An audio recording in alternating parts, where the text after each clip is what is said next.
নিজেদের অনেকেরই আব্বা দুনিয়াতে নেই গো আল্লাহ। আল্লাহ মেহেরবানি করে যার বাবা দুনিয়াতে নেই তার বাবার কবরে আর আযাব দিয়েন না গো আল্লাহ। রমজান মাস তাদের আযাব বন্ধ থাকে আল্লাহ, রমজান মাসটা কিয়ামত পর্যন্ত রব্বুল আলামিন তাদের কবরের আযাবগুলি আপনি বন্ধ করে দেন। রব্বুল আলামিন অনেকের মা দুনিয়াতে নেই আল্লাহ, যাদের মা দুনিয়াতে নেই তাদের কবরে আর আযাব দিয়েন না, তাদের কবর আযাবকে আপনি কিয়ামত পর্যন্ত বন্ধ করে দেন।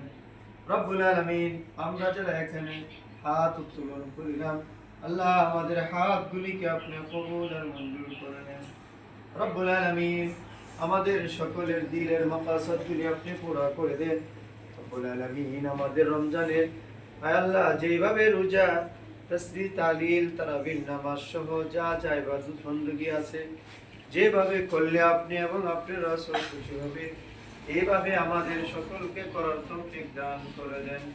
রব্বুল আলামিন আমাদের সকলকে দ্বীনের দায়ী হিসেবে আপনি কবুল আর মঞ্জুর করে নেন।